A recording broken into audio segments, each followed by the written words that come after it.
Bismillahirrahmanirrahim. So we are working on the opinion essay today, and in this opinion essay, nowadays green energy is becoming ever more prevalent in both developing and developed countries. So अगर ध्यान से देखेंगे तो topic बनता है the prevalence means फैलना of green energy. So green energy का फैलाव, so green energy's expansion, it is the topic of the essay. किस पर फोकस कर रहा है? In both developing and developed countries means the whole world. So if you talk about the last essay that we have done of problem and solution essay, in that specific essay, the examiner was saying that obesity is a rising problem in the rich countries of the world. तो वहां पे obesity जो था मोटापा वो focus किस पे कर रहा था? Only rich countries पे. So we want to give examples of America, USA for an example, USA for an example, UK for an example, Germany. But now if the green energy prevalence is की जो prevalence है वो पूरी दुनिया में है, तो we can take the examples from Japan, we can take the example from Germany, even we can take example from India, Pakistan. So anywhere you see that there is something exemplify की जा सकती है, उसको आप अपने ऐसे में लिख सकते हैं. So topic है green energy की prevalence and the focus is developing and developed countries means the पूरी दुनिया. आगे चले. So now in ahead to this, some argue they greatly reduce the cost and better for environment. Some argue कुछ कहते हैं. So एक side एस्से की, I told you people already, अगर किसी ने एस्से की क्लासेस नहीं ली है, they can go back and take steps in essay writing by Zishan. तो वहां पे आपको नजर आ जाएगा कि मैं हमेशा एस्से का टॉपिक और फोकस फिर उसके बाद साइड 1 और साइड 2 अलग-अलग करवाता हूँ. क्यों भला?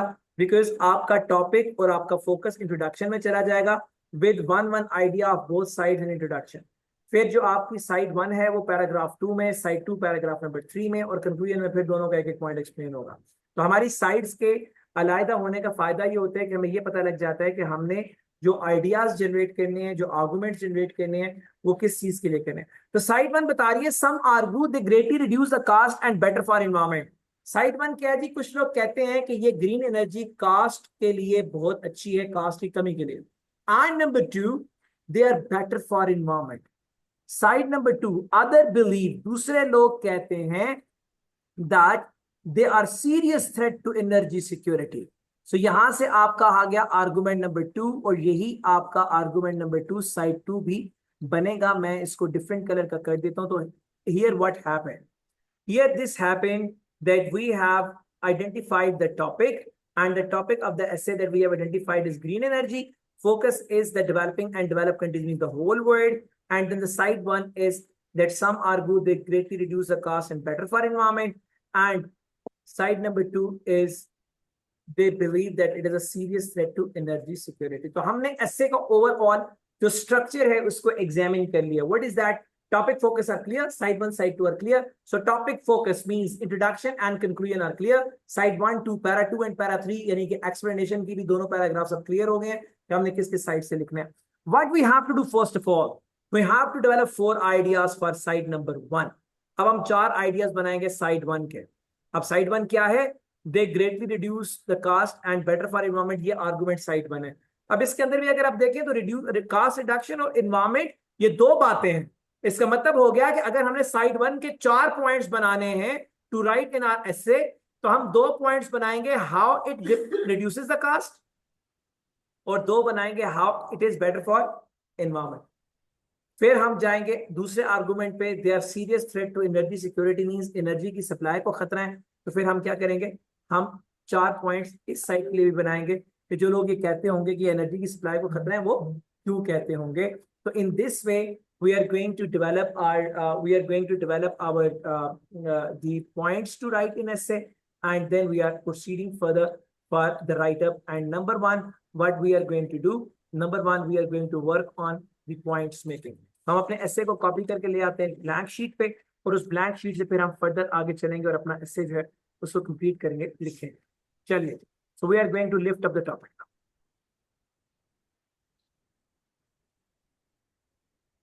हम अपना ऐसे लिफ्ट करते हैं यहाँ से, control C, and we are on it. And now here it is the topic.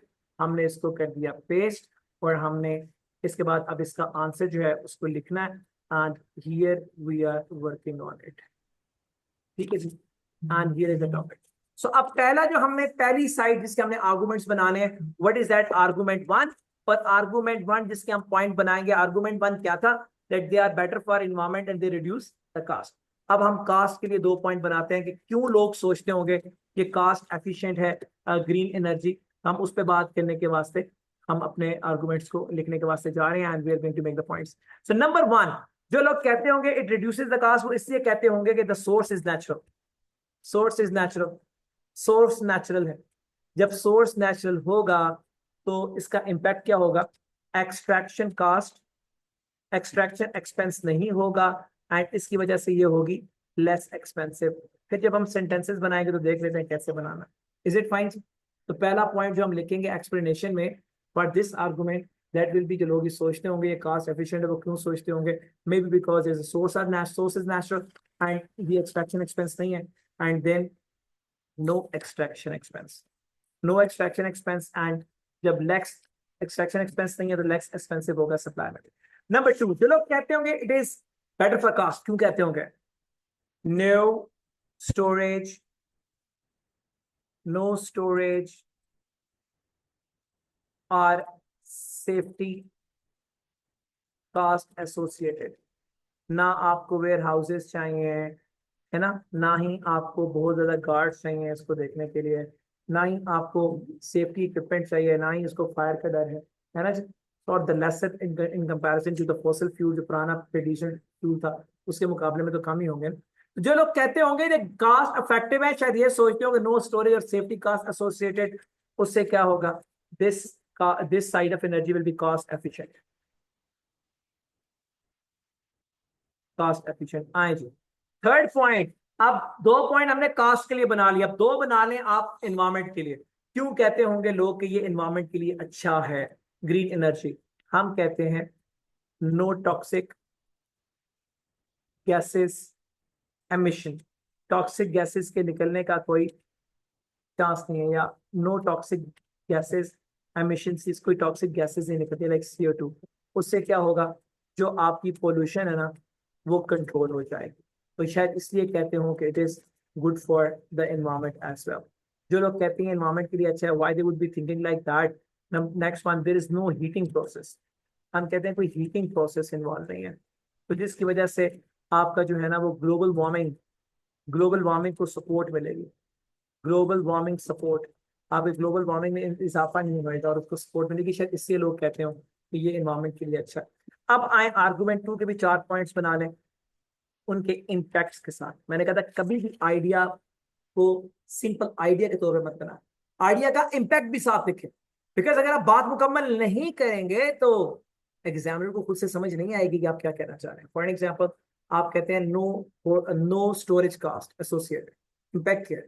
Because of that there is a lesser expense of safety, security and warehousing. So now the thing is complete. तो कभी भी idea को raw नहीं बनाना है, idea को complete बनाना है impact के साथ। आइडिया इम्पैक्ट दोनों लिखे, मींस आर्गुमेंट को कंप्लीट करें। आगे चलें। जो लोग कहते होंगे कि it is good for the sake of sorry it is threat to energy security, वो क्यों कहते होंगे? Side 2 argument 2 maybe number 1, वो कहते होंगे ओवर डिपेंडेंस है। वो ये सोच सकते हैं it is over dependence on nature, over dependence nature पर। ओवर डिपेंडेंस जब होती है नेचर पर तो uncertainty will be more, uncertainty will be more, तो अनसर्टेनिटी ज्यादा होगी, uncertainty of supply, because nature is not predictable, nature is unpredictable. On some day if there is sun your solar can make higher number of units and the next day if it is raining तो your solar will make lesser number of units। इसका मतलब ये हो गया कि एक दिन तो सप्लाई अच्छी थी दूसरे दिन कम हो गई। अब अगर आपने कंसिस्टेंट सप्लाई को प्लान करना हो तो आप नहीं कर सकते, बिकॉज कभी कम कभी ज्यादा। आगे चलिए। नंबर 2, ओवर डिपेंडेंस है नेचर पर, शायद वो इसलिए कहते होंगे कि ये एनर्जी सप्लाई को खतरा है। Number 2, lack of storage facilities. दुनिया में अभी तक स्टोरेज फैसिलिटीज बहुत कम है ग्रीन एनर्जी के लिए। Green energy mean solar, hydro, wind power. अब इनकी फैसिलिटीज अगर दुनिया में कम है, स्टोरेज की फैसिलिटीज कम है, तो इसका इम्पैक्ट क्या होगा? Lesser backup, lesser backup, backups कम होंगे आपके पास। जब आपके बैकअप्स कम होंगे आपके पास तो ऑब्वियसली एनर्जी सप्लाई को खतरा तो बनेगा। नंबर 3, एक रीजन और भी हो सकती है why people would be thinking that ये एनर्जी सप्लाई को खतरा है। सो तीसरी लॉजिकल रीजन हो सकती है उनके ख्याल के पीछे, that is big investments needed by developing countries, जिनको पुअर कंट्रीज कहते हैं, उनकी तरफ से बहुत सी इन्वेस्टमेंट रिक्वायर्ड है, needed in infrastructure, infrastructure building, infrastructure पर ग्रीन एनर्जी बिल्डिंग के लिए बहुत पैसा चाहिए। मेरी बात समझ आ रही है? And financial problem, finance problem, इसकी वजह से फाइनेंस प्रॉब्लम आएगा इन कंट्रीज को, they would not be able to do this one. Energy supply को खतरा है, global warming, global warming issue, global warming issue itself एक बड़ा हॉट इशू है दुनिया में। अब आपके रेन डेज बदल गए हैं, आपके फ्लड ज्यादा हैं, आपके टेम्परेचर्स कम ज्यादा हो रहे हैं, मुख्तलिफ जगहों पे ग्लेशियर्स मेल्ट हो रहे हैं, जिसकी वजह से again if you are depending yourself upon the climate, तो definitely you would be facing certain challenges as well. तो चौथा पॉइंट लिख रहा हूँ कि जो लोग कहते होंगे कि ये एनर्जी सप्लाई को खतरा है, शायद वो ये सोचते हों कि ग्लोबल वार्मिंग इशू इतना हॉट है इटसेल्फ कि नेचर पर डिपेंडेंट होकर किसी भी चीज को प्लान करना शायद पॉसिबल ना हो उतना इफेक्टिवली। ओके, सो ग्लोबल वार्मिंग इशू, और इसकी वजह से क्या होगा? Prediction problem, prediction problem. तो इसकी वजह से प्रिडिक्शन प्रॉब्लम्स आ सकते हैं। हमने चार चार पॉइंट बना लिए और अब हम लिखने जा रहे हैं अपना इंट्रोडक्शन। आपको पता है मैंने आपको समझाया था इंट्रोडक्शन किसके मुताबिक लिखते हैं? What is the formula? 5S, 5S के फार्मूले के मुताबिक लिखते हैं। जिनको नहीं पता, इंट्रोडक्शन बाय जीशान को खोलेंगे तो 5S फार्मूला समझ आ जाएगा। पहला सेंटेंस जो है वो किसको कवर करता है? टॉपिक और फोकस को। सेंटेंस नंबर 2 कवर करता है साइड 1 को, सेंटेंस 3 कवर करता है साइड 2 को, सेंटेंस नंबर 4 आपकी ओपिनियन, और सेंटेंस 5 आपका plan for this essay. Okay, so I am going to write. अब जो आपका क्वेश्चन है वो क्या कह रहा है? Nowadays green energy is becoming ever more prevalent in both developing and developed countries. बेहतर है कि ग्रीन एनर्जी की प्रेवलेंस पे दुनिया में अपने से लिखें सेंटेंस, लेकिन इफ somebody believes that कि वो गलती कर लेगा, तो आप इसी पहले सेंटेंस को जो टॉपिक और फोकस का है, इसी को भी आप रीवर्ड करके इसको भी लिख सकते हैं। There is no problem. I have told you people the way out already, मैं पहले ही आपको तरीका समझा चुका। तो पहला सेंटेंस लिखने के लिए जा रहा हूं। The in these days, in these days, comma, there is मैं कोई टेम्पलेट चेंज नहीं कर रहा। अब दो आर्गुमेंट है ना, इसका मतलब है लोगों के दरमियान डिबेट चल रही है, लोगों के दरमियान डिबेट चल रही है ना, जिस तरह एडवांटेज डिसएडवांटेज में थी। I am using the same pattern. किसी ऐसे का टेम्पलेट नहीं बदलाऊंगा ताकि आपके दिमाग में कोई एक पॉइंट भी ऐसा ना हो जो लगे कि नया आ गया और पुराना भूल गया। ठीक है जी। Nowadays, या in these days, there is a sparking debate upon the vital extension, बहुत ज्यादा extension, the vital extension in vital extension in the usage of renewable energy sources across the nations, across the nations, full stop। इन दिनों में बहुत ज्यादा उभरती हुई debate है vital extension पे, in the usages of the renewable energy sources across the nations, पूरी दुनिया में, फुल स्टॉप। तो आपने पहला सेंटेंस लिख दिया, आई डिड व्हाट, मैंने उसी के सेंटेंस को जो क्वेश्चन का था रीवर्ड कर दिया, मतलब वही है जो वो कह रहा था, मतलब वही। कैसे लिखा है मैंने आपको समझा दिया, उसको रीवर्ड नहीं किया, मैंने अपना सेंटेंस लिखा है, लेकिन बात वही है जो वो कर रहा है। आगे चलिए।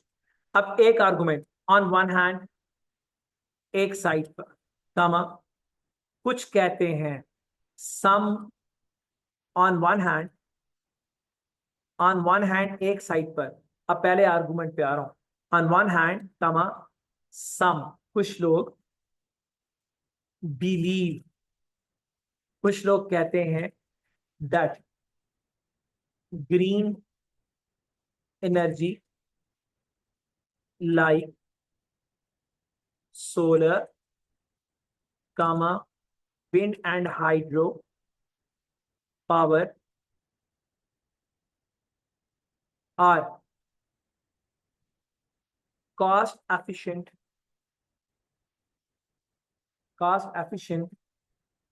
due to their natural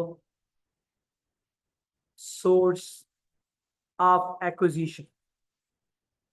Acquisition. Full stop. Clear? अब एक्विजिशन को सप्लाई भी कर सकता था. What I am doing acquisition, मैंने आपको पहले भी बताया, इंट्रोडक्शन को इतना अच्छा बनाए और मैंने खुद सिखाया बनाना. मैंने एक दिन स्पेंड किया, 4 एक दिन में लिखवाया और इंप्रूव करके दिखाया कंटेंट को. What is the reason? ताकि आपको समझ आए. जितना अच्छा इंट्रोडक्शन होएगा आपका एग्जामिनर उतना एलिवेटेड बैंड देगा. This is my experience. For the reason that आपका इंट्रोडक्शन ही माइंड सेट कर देता है एग्जामिनर का, that what is your approach for class. Clear? अब मैंने सप्लाई का वर्ड यूज नहीं किया, सप्लाई आगे जाके यूज कर लूंगा. एक्विजिशन का वर्ड यूज कर लेंगे. Okay, so hydro power are cost efficient due to the natural source of acquisition. Okay, full stop. On the other hand, दूसरी साइड पर कामा कुछ लोग कहते हैं कि मैंने खुद वोकैबुलरी करवाई है. सम ओपाइन, कुछ लोग कहते हैं. किसी की ओपिनियन, ओपाइन, अपनी opinion. In my point of view, in my opinion, in my perspective, in my personal perspective, ये सारा कुछ मैंने करवाया. On the other hand, on the other hand, कमा सम ओपाइन, कुछ लोग कहते हैं that this way of power is a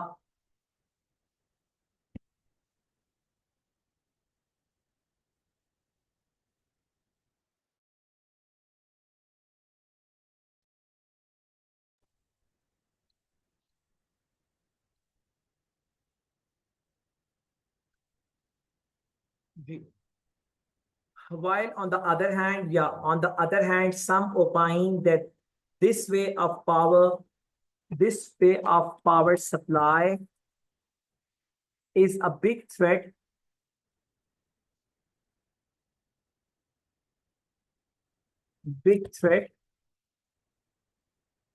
due to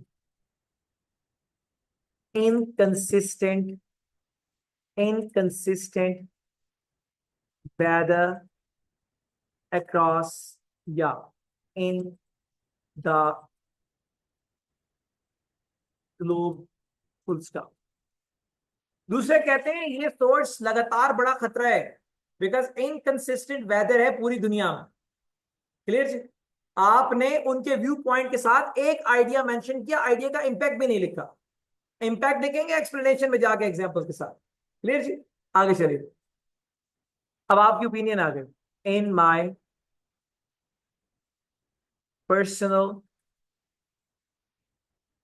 perspective, कमा green energy is a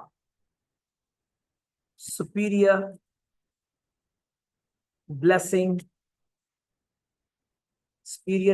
of nature in current time.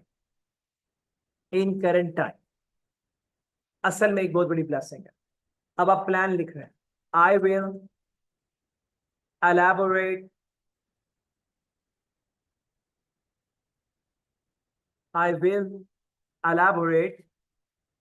the both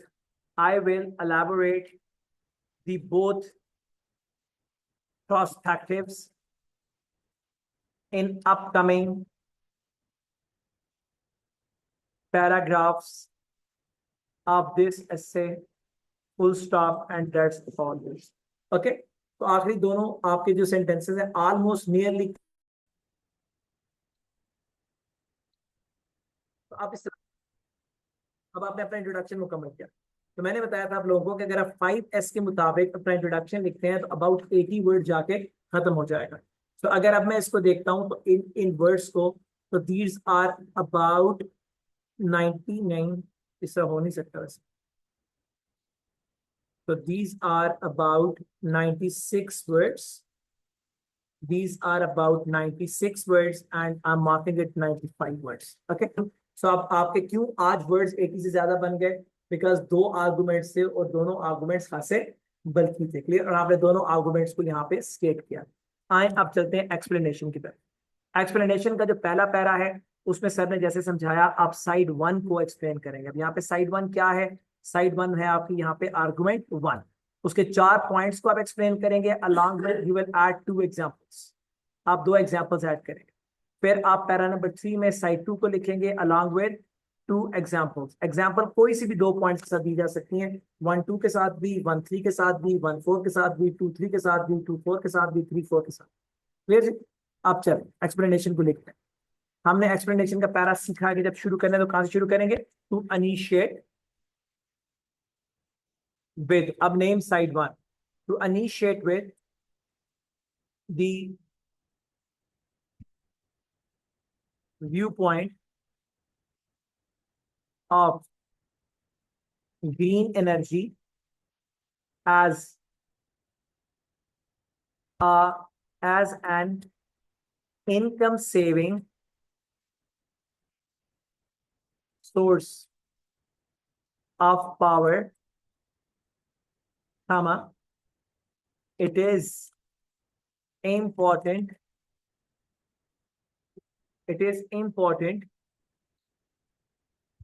to understand, it is important to understand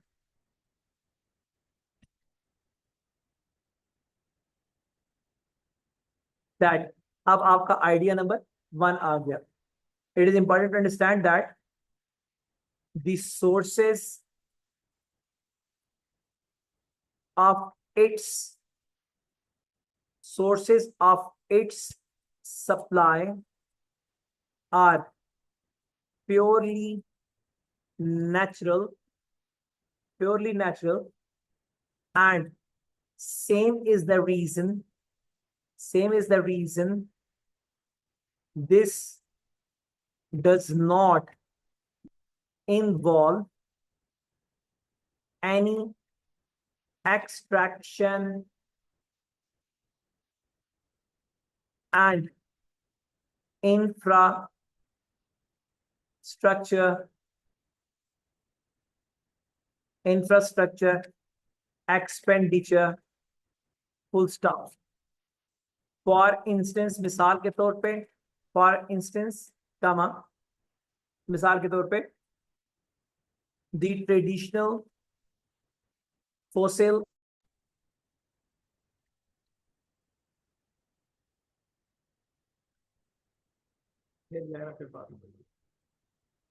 okay, so now for instance मिसाल के तौर पे the traditional fossil fuels need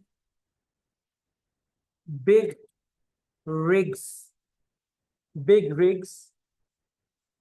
and wells for their availability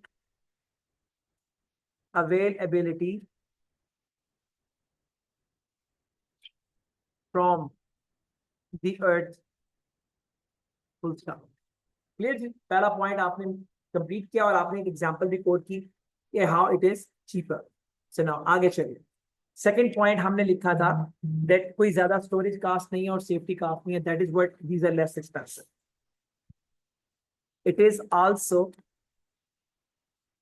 noticeable that, सब मेरा template मैंने पहले दिन बनवाया हुआ, ऐसे टेम्पलेट बाय निशान अगर आप खोलेंगे और उसको अगर आप यूट्यूब से ले लेंगे तो ये सारे का सारा टेम्पलेट वहां पे मैंने खुद बना के सिखाया, हमें सिर्फ अपने पॉइंट्स बीच में इंसर्ट करने हैं। It is also noticeable that, ये भी खासा गौर करने वाली चीज है, that green energy does not require mega, बहुत बड़े बड़े warehouses and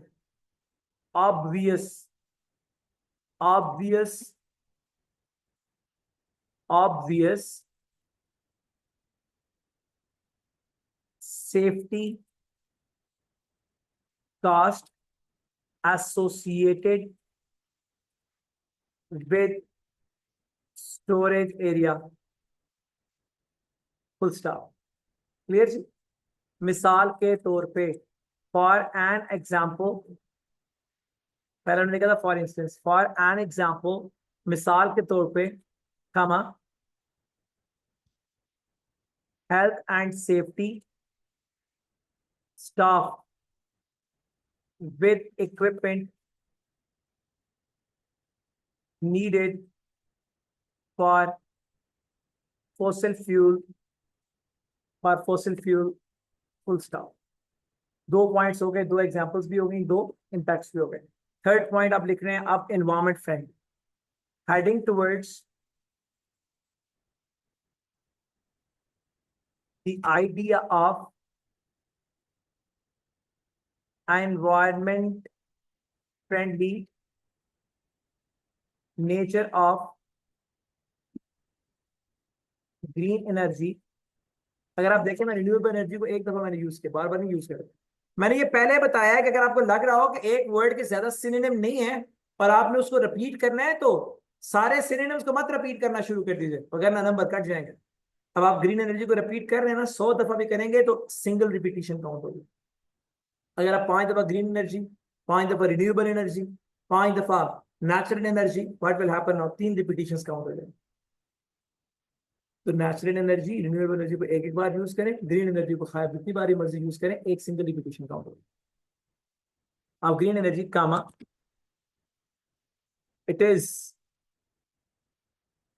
considerable that there is no emission,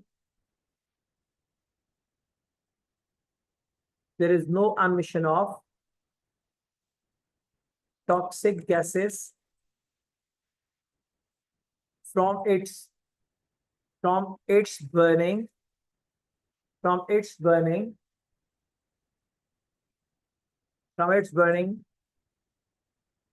such as, जैसे कि कार्बन डाइऑक्साइड, देखिए दोनों ही गलत है, ये CAR होगा ना, it is carbon, it is dioxide such as carbon dioxide and smoke। आपने एग्जाम्पल कोट कर दी। Same is the reason that it does not add to the pollutants,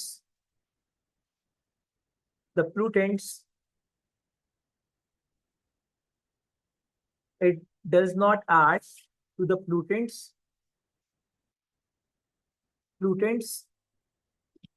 in the environment, full stop। Clear जी? आखिरी point पे आ गया। Finally comma, there is no heating process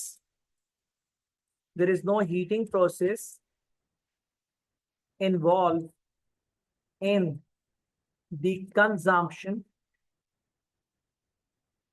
of green energy,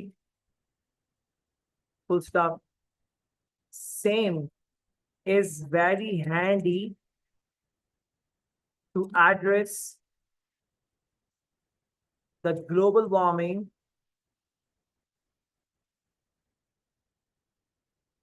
issue as well। अब जरा ध्यान कीजिएगा, what I'm doing,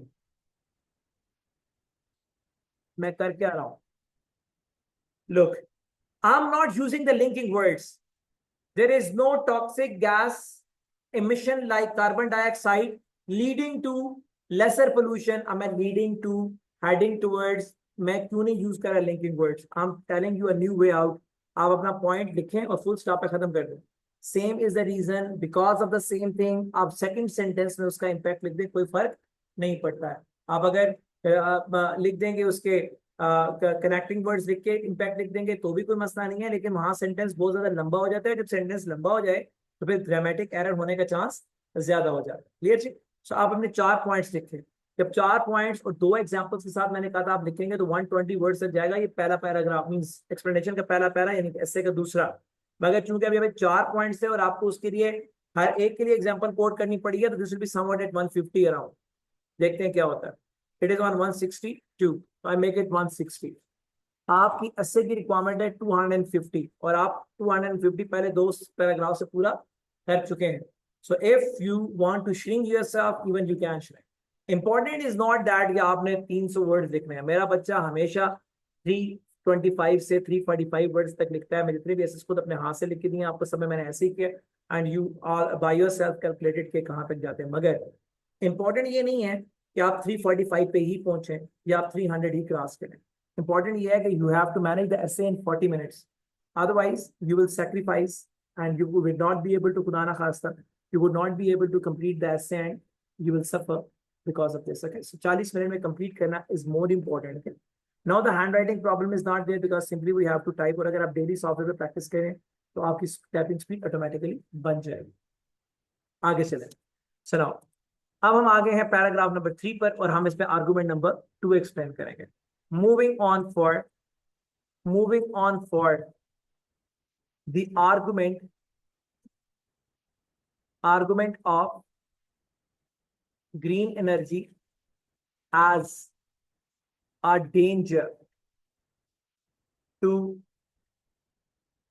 power availability, comma, the prime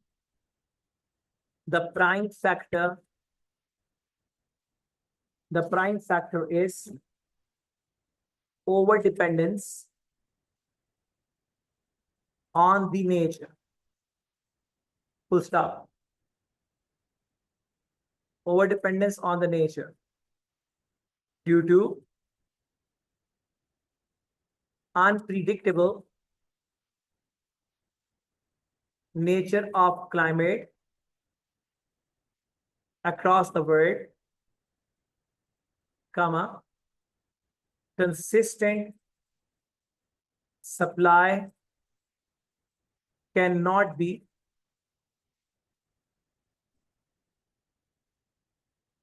consistent supply cannot be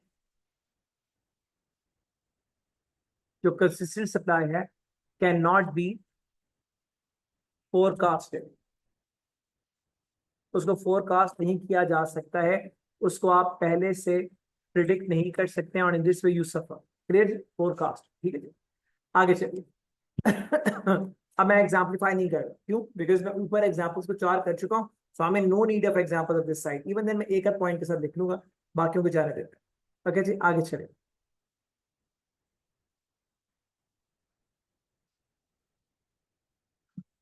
second point जो हमने उस वक्त आइडेंटिफाई किया था, it is lack of storage facilities. Furthermore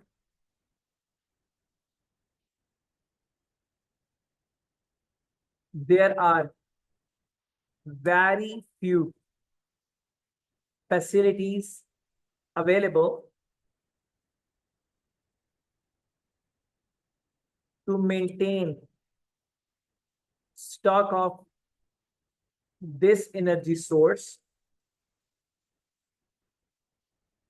which adds to, जो जमा कर देता है, adds to the concern of inconsistent supply, such as, जैसे कि such as पहले हो गया, अगर तो like, comma, preservation batteries, full stop. Clear है? आपका सेकंड पॉइंट भी खत्म हो गया. मोर ओवर, मजीद ये के, मोर ओवर. अब हम अगले पॉइंट पे जाते हैं. Huge investment is needed by every country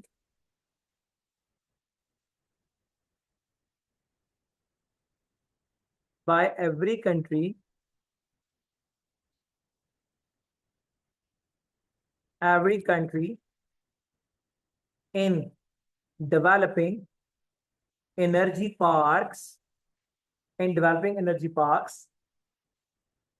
as developed by China. Full stop.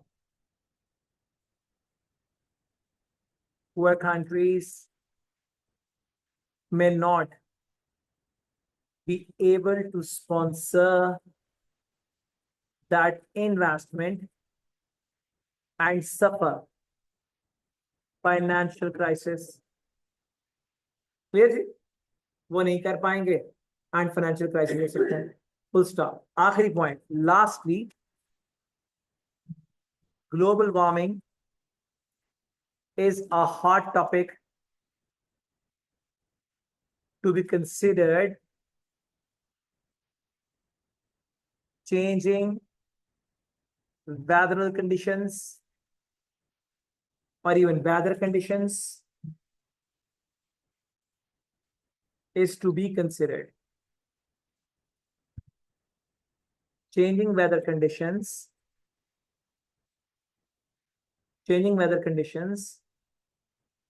are alarming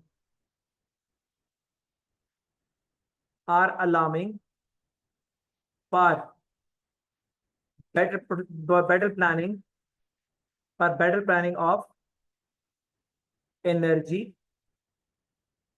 availability. तो हमने अपने 4 आर्गुमेंट्स को पॉइंट्स को पूरा कर दिया. We are on conclusion. Concluding the topic again 5S approach होगी. कंक्लूजन के लिए again you can take up the YouTube lecture for conclusion by Zeeshan. तो उसमें भी मैंने 5 सेंटेंसेस समझाए हैं कैसे. कंक्लूडिंग द टॉपिक, कमा, इन माय पॉइंट ऑफ व्यू. अब आप अपना पर्सनल पॉइंट ऑफ व्यू ना लिखें बिकॉज पर्सनल पर्सपेक्टिव आपने ऊपर इंट्रोडक्शन में लिखी है. In my point of view, comma, green energy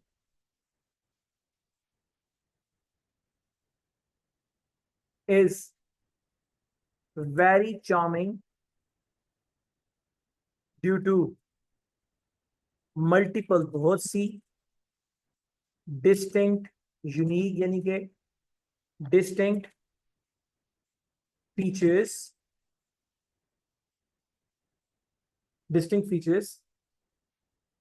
full stop. However, बहरहाल word is required, दुनिया को जरूरत है, is required to evolve. develop का synonym हो गया evolve, storage batteries like Japan and Germany. Full stop. Japan and Germany, and in this way we have concluded the essay. अब मैं अगर इसके ऐसे पैराग्राफ नंबर 2 पे जाऊं तो मैंने कहा था 4 आर्गुमेंट्स के साथ चलेंगे तो 100 से 110 वर्ड्स पे खत्म होगा. It is on how many words? It is on 112, so making it 110. ठीक है जी. कंक्लूजन मैंने कहा था will be at about 30 to 35 words. तो ये नहीं, ये आ गया 30 वर्ड्स पे. And in this way what happened, हमने ऐसे लिखा है जो अभी इसका नेट वेट जो हम कैलकुलेट कर रहे हैं. Introduction was of 95 plus paragraph number 1 because of the 4 examples are at 160. Paragraph 2 is on 110 and conclusion is at 30. If you count the words of this essay, it is 260 and 360, it is 365 and 395 words का ये essay आपके सामने मैंने लिखा है. And I took exact 41 minutes in typing. मैं समझा भी रहा था, बता भी रहा था, लिख भी रहा था और साथ साथ डेवलप भी कर रहा था. I took only 41 minutes on this specific essay. That's what you need to make in exam, but not by discussing it, but not by explaining it, not by making people understand, but you will just write for yourself. So इतना बड़ा मुश्किल task नहीं है एक essay को 40 minute से manage करना. अगर आपकी टाइपिंग स्पीड जो है it is fine, but याद रखें मैंने जो 41 मिनट्स लगाए इसमें एक एरर है. What that error is that मैंने इस 40 मिनट्स में रिव्यू नहीं किया. आपने 35 मिनट्स में आइडियाज के साथ लिखना है 4 पैराग्राफ्स को ताकि आपको 5 मिनट्स एंड पे मिल जाएं. आप देखें स्पेलिंग, लाइक मैं टाइप कर रहा था तो मेरा तो सॉफ्टवेयर, मेरा तो वर्ड मुझे बता रहा है कि मैंने यहाँ पे एक स्पेलिंग मिस्टेक करी है. अगर एग्जाम में स्पेलिंग मिस्टेक्स पर रेड नहीं करेगा वो, that is the reason what you have to do.